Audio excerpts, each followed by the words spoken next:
બનાસકાંઠાના પાલનપુરમાં પોલીસ પરિવાર દ્વારા ઉગ્ર વિરોધ કરવામાં આવી રહ્યો છે। ધારાસભ્ય જિગ્નેશ મેવાણીના નિવેદનને લઈને વિરોધ કરાયો છે। એસપી કચેરી પાસે મોટી સંખ્યામાં પોલીસ પરિવારના સભ્યો ભેગા થયા। હાથમાં બેનર્સ લઈને પોલીસ પરિવારના લોકોએ વિરોધ નોંધાવ્યો છે। હવે સિંઘમના જે પરિવારો છે, ગુજરાત પોલીસના જે પરિવારો છે તે આક્રોશિત થઈ ઉઠ્યા છે અને મહત્વની વાત એ છે કે જે પ્રકારના નિવેદનો જિગ્નેશ મેવાણી દ્વારા કરવામાં આવ્યા છે ત્યારે સિંઘમના જે પરિવારો છે હાથમાં બેનર્સ લઈને વિરોધ કરી રહ્યા છે અને તેમનો વિરોધ દર્શાવી રહ્યા છે।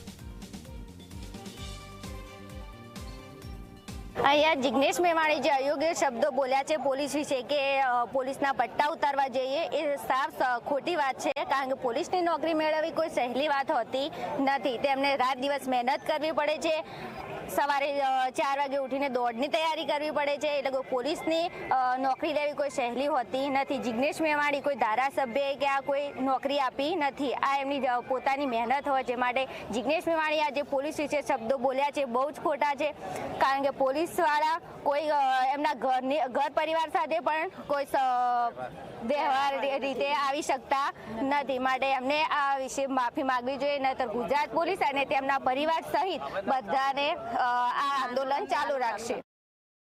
વડગામના ધારાસભ્ય જિગ્નેશ મેવાણી દ્વારા થરાદના શિવનગરના લોકોના ટોળાને થરાદ પોલીસ મથકે લઈ જઈ અને પોલીસના પટ્ટા ઉતારી દેવાના તેમજ તેમની નોકરી લઈ લેવાના નિવેદન બાદ બનાસકાંઠા પોલીસ પરિવારમાં ભારે રોષ જોવા મળી રહ્યો છે।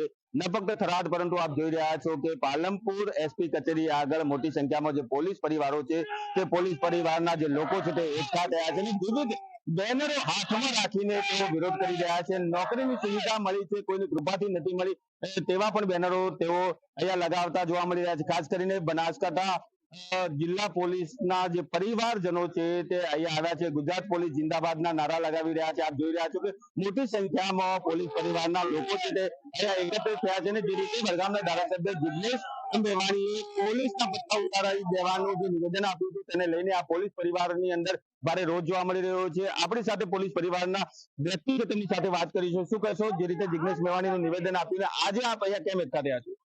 જે પ્રમાણે વડગામના ધારાસભ્ય જિગ્નેશ મેવાણીએ જે નિવેદન આપ્યું છે થરાદ દવામાં, એનો બનાસકાંઠા જિલ્લામાં તો છે જ રોષ, પરંતુ સમગ્ર ગુજરાત પોલીસ બેડામાં એનો રોષ છે અને આજે તો બનાસકાંઠા પોલીસ છે, પરંતુ આગામી સમયમાં જિગ્નેશ મેવાણી આગામી સમાજમાં વડગામના ધારાસભ્ય જિગ્નેશ મેવાણી જો એ જ પોલીસ સ્ટેશને જઈ અને એ અધિકારી જોડે માફી નહીં માંગે તો સમગ્ર ગુજરાતના પોલીસ પરિવાર રોડ ઉપર ઉતરીને જન આંદોલન કરીશું। ખાસ કરીને આપ કહેશો જે રીતે આજે પોલીસ પરિવાર એકઠું થયું છે, કયા પ્રકારનું વિરોધ પ્રદર્શન સમગ્ર ગુજરાતની અંદર રોષ ફાટી નીકળ્યો છે। જ્યારે પોલીસ પરિવાર ઉપર આવું નિવેદન આ ભાષાના પ્રયોગની અંદર કરવું એ યોગ્ય નથી। આવનારા સમયની અંદર આજે જે એમએલએ કક્ષાના ધારાસભ્ય શ્રી હોય એ આવા પ્રકારનું ગેરવર્તણૂક કરે એ બિલકુલ યોગ્ય નથી અને આને સખત શબ્દોમાં અમે વખોડીએ છીએ અને આવનારા સમયની અંદર આનો સખત અમે વિરોધ કરવાના છીએ। ખાસ કરીને મોટી સંખ્યામાં પોલીસ પરિવારના લોકો અહીંયા એકત્રિત થયા છે, ન ફક્ત પુરુષો પરંતુ મહિલા અને બાળકો છે તે પણ આ વિરોધ પ્રદર્શનમાં જોડાયા છે। મોટી સંખ્યામાં લોકો અહીંયા એકત્રિત થઈને વિવિધ નારેબાજી કરી રહ્યા છે ને તે એક જ માંગ કરી રહ્યા છે કે જે રીતે જિગ્નેશ મેવાણી જે ધારાસભ્ય છે તેમના દ્વારા નિવેદન કરવામાં આવ્યું છે તેનો સખત વિરોધ કરી છે અને જિગ્નેશ મેવાણી દ્વારા એ જ પોલીસ મથકે જઈને માફી માંગવામાં આવે તેવી તેઓ માંગ કરી રહ્યા છે। અલ્કેશ રાવ, જી મીડિયા, બનાસ।